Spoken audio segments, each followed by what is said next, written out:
You've got me, Darren. So I got myself into a little bit of hot water earlier on this week with my favourite childhood author, JK Rowling. I sent a tweet in response to her misgendering a transgender model called Munro Bergdorf, and this is what I said in the tweet. Like most Brits, I'm sympathetic to JK Rowling's views on biological sex and the need for single-sex provisions, but I suspect most Brits, like me, would find calling a trans woman who looks like Munro Bergdorf, him, to be obtuse and mean-spirited. You're seeing some images of the tweet there. JK fired back, saying, so if trans-identified men are pretty enough, as judged by you, a man, women ought to agree that they're women. Femaleness has no relation whatsoever to how well an individual man or woman performs femininity to male standards. This is the very definition of misogyny. So I went out earlier on today to see what the public think about this, because I seem to think that the public are on my side, but this is what they said earlier on. What do you think of people who deliberately misgender trans people? I think it's quite ridiculous. We all choose our identities and we should respect one another and go by what everyone feels for themselves. So I will call her the way she wants me to, the way she wants to be called. So if she's transgender, so it means that she wants to be she, so I will call her she. Sorry, let me start again. I got this wrong. That's what I like you. Yeah, don't worry. Yeah. Because you are yourself confused. Yeah, it's not very nice, is it? It's their choice which pronoun they want to use, and I don't think it's not great, basically. She, her. And if this person told you that they were transgender, would you still call them she, her? Well, I'd ask them what they'd want to be called, actually. Spot on. And then go from there, rather than assume. Right, now go and try that in Hartlepool. But that's not the point, Ben Leo. Every single... Hang on, Ben Leo, let me make the point. Every single member of the public that I went up to said they would be quite happy to call Munro Bergdorf she, her, which is what my prediction was to begin with. And I think I could do this vox pop in Hartlepool or in Oldham, which is where my mother's family are from, and I think we'd get similar results. Albie, it doesn't mean that everybody has to think that way, because JK Rowling, it's like psychological warfare here, because trans women, yes, they are trans women, but they are not biological women. They're not. And we shouldn't be forced into thinking, yes, they are biological women, but they deserve the respect. If they want to be known as trans women, give them the respect. JK Rowling shouldn't be terrorising anyone online. OK, so they should be given the respect of being called by whatever pronouns they want. Yeah. But people shouldn't have the respect of deciding how to dictate their own language.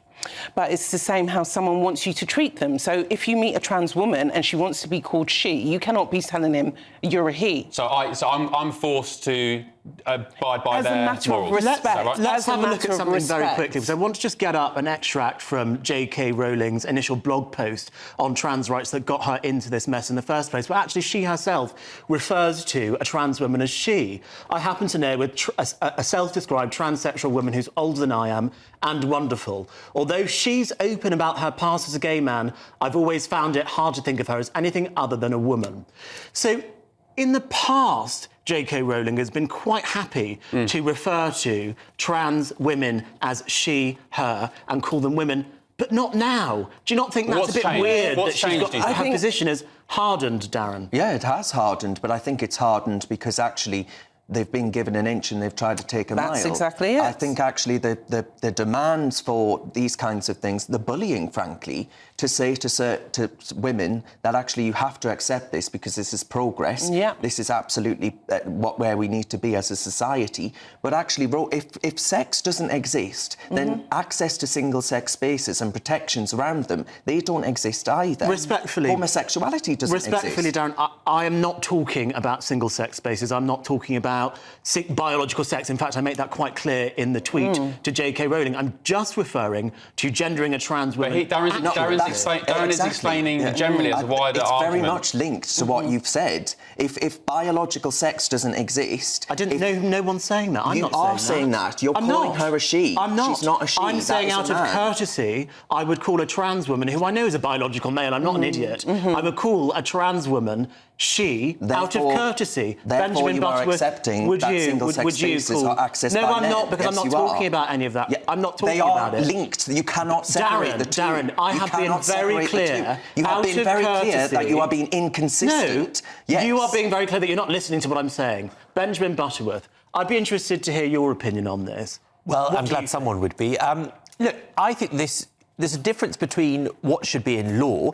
So should it be a criminal offence to say otherwise? No, that's probably not worth it. But is it basic manners and respect to another human being? Yes, it is. Look, these people, there'll be plenty of trans people going about their daily lives for whom everyone around will not figure out that they're transgender. Yeah. So how does that work? You know, if you saw Munro Bergdorf in the street, for example, you'd be very unlikely to think that that person was trans. You'd just assume they were a woman, right? And so that is just saying what you see. You get lots of people for whom they have one name on their birth certificate, but they go by a totally different name. By your argument, you'd be saying that you shouldn't call them the name that they've chosen to go by in life because that's not on their birth certificate. I think this is a matter of respect. And I would also point out that if someone is saying they're a woman or a man for that matter, whichever direction they go in, and you're insisting on calling them what they're not, I think, you know, that quite clearly can become bullying because all you're doing is making life hard for them on something that's incredibly minor for you. Because, Ben, you cannot be looking at someone like Munro Bergdorf and think, that's a man. Would you call her a man? Sorry, is looks the barometer of a woman these days? I think... Women are confined. No. But the point is you would assume it is a woman. No, I think he looks like a bloke. As a man, you cannot say that is a man. Let me see a picture again. Let me see a picture. I mean, she's literally a Vogue model. Well, yeah, because of the fact that they are trans, right? Well, no, actually, because in the 1960s, one of the first... Up of Munro again. One of the first... first people... Most men will be none the wiser... Several pictures, though. That is a heavily airbrushed picture. I've seen several pictures where this is such a shallow conversation. Does this person look like a woman or a man? It's so inane. It's so inane. Well, how do you judge, Ben, how do you judge whether or not someone looks like a man or a woman if not looking at them?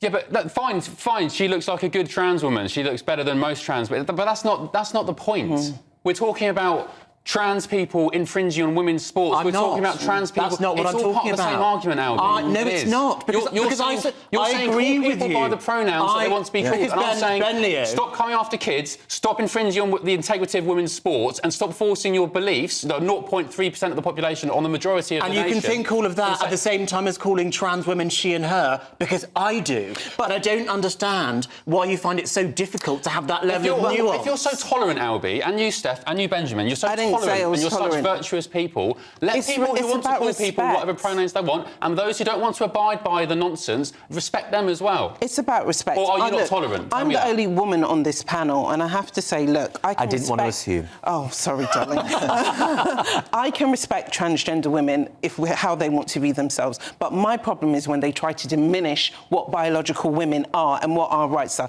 That's my big problem. That's what Albie's doing, saying doesn't this look like a woman? What, you're just diluting it. Women are amazing, powerful creatures. They give birth. They are, you know, beautiful creatures. Well, not all women. And you're diluting women to does this person look like a woman because she's got fake breasts and plump lips? It is polite to call a trans woman she or her out of courtesy. And it's also... Stop making things up. Benjamin said it was You've got a bullying, vivid and you were imagination. Like the dog from the church. That's not what I said. That's what Ben said. It would be bullying. Imagine if in your office you have, for example, a trans woman, and every day their boss comes in and calls them a man. That would clearly be an abusive situation. It would. They're not asking for that. They're not asking for anything special. They're just trying to do their job. Yeah, that's bullying, and a teacher was sacked for that recently. But that's what you're defending. No, you're defending that when... No, I'm not. And also, these trans people, they don't want this argument. They just want to get on with their lives and have basic respect. That's nonsense. That's nonsense. These people want attention like you wouldn't believe. They go on about it all the time. You know, Darren, more and more. No, you go on about it all the time. They are the bullies. And you are on the side of the bullies and you're inconsistent and all the rest.